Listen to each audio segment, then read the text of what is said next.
This is Muhammad Abdulmanan. Today we're going to talk about the plot summary of Everyday Use by Alice Walker. This story was originally published in Walker's anthology. It means a collection or a reader or a collection of published works. Alice Walker is an award-winning poet, novelist, short story writer, and activist. She is best known for her 1982 novel The Color Purple, for which she won the Pulitzer Prize. In this story, The Everyday Use, we have a narrator, we have three main characters. We have Mama, we have Dee, and we have Maggie. Mama is the mother of two daughters, Maggie, Dee and Maggie. Dee is the elder one. So the narrator, Mama, she lives in the deep south with her daughter, Maggie. She also, like I said, she has another daughter, Dee. The story begins with Mama waiting for Dee to return home. This is a tense time because Mama and Dee don't always get along as they used to. Dee is a very successful, educated, and confident woman, and Mama thinks that Dee has forgotten her own roots. On the other hand, Dee still thinks that Mama is traditional and backward.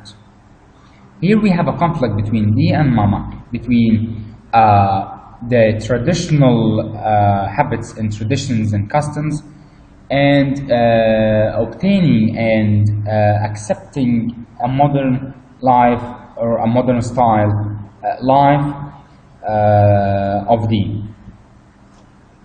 Okay. Maggie, on the other hand, she dreads Dee's return. She's afraid of Dee's return. She hates Dee's return. Why? Why would Maggie hate Dee's return? Because she's jealous of how rich and ambitious she is. Maggie is jealous of how rich and ambitious Dee is. This is a very good question. Let me get the annotator, the pencil. Okay. If we ask a question, why does Maggie hates Dee? First, this is number one. She's jealous of how rich and ambitious Dee is. Okay, next to her, Maggie feels that she's worthless next to her. Maggie also resents how the world never seems to deny Dee anything. Maggie thinks that Dee has it all. She has everything that she's ever hoped for. However, the world denies Maggie everything. That's number two. Number three, she hates her sister for abandoning her. Much of the story centers on Mama's thought about her own two daughters and how she wishes they could be a family again. Here we have a conflict. Let me get the typewriter and say conflict.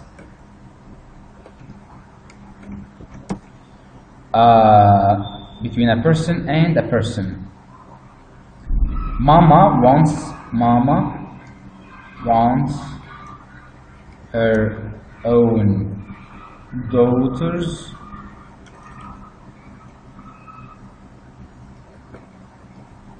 to live as a family, but the two are not similar in personality.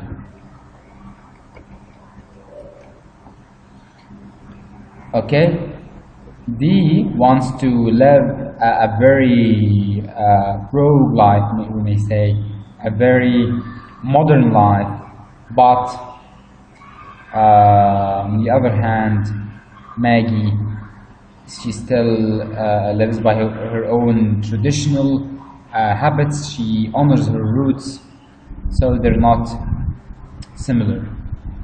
All right. As Dee drives towards the house, now we have Dee who is about to arrive to the house. Mama and Maggie run around making the final preparation. They get, like how we do in Egypt also, they get very busy trying to tidy the place up in the honor of receiving or their guest D. So Mama wonders why they bother tidying up, because D never brings anyone with her anyway. D has never brought anyone with her when she's visiting her own house. Originally Mama thinks that D is ashamed of her own heritage and her own roots.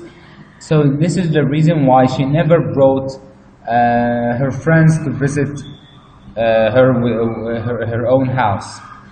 But Maggie comments that D, this is also very important, D has never had any friends because she scared everyone with her dreams.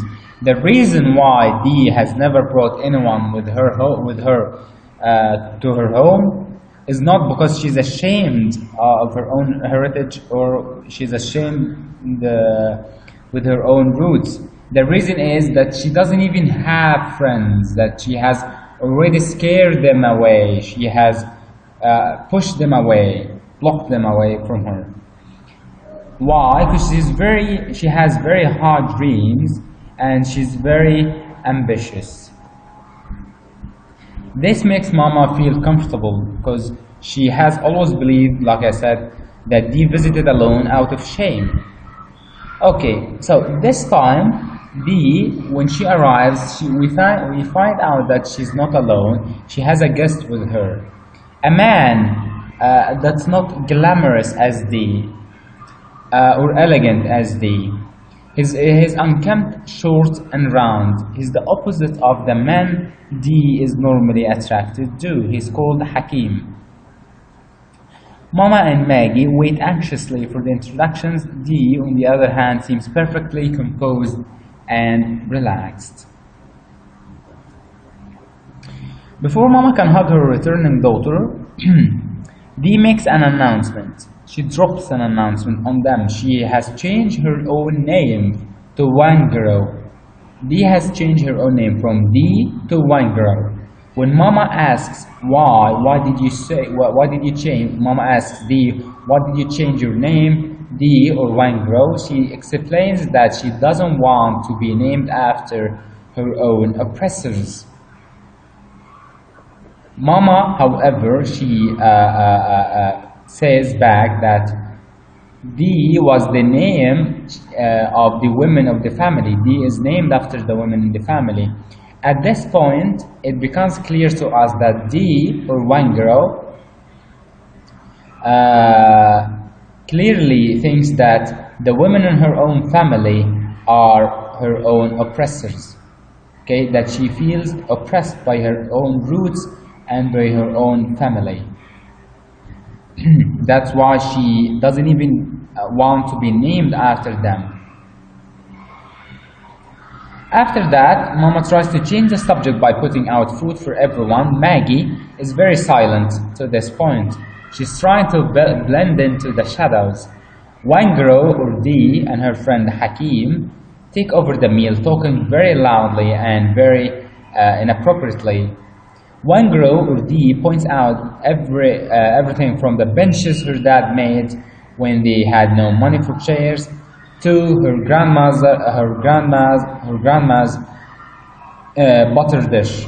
And Hakim drinks it all or absorbs all of this information as if he's in a museum. D treats her own family and her own house, or Wangro, we can say Wangro. The Wangro treats her own house and her own family as if they are objects portrayed in a museum. All the while, Mama and Maggie don't know what to say.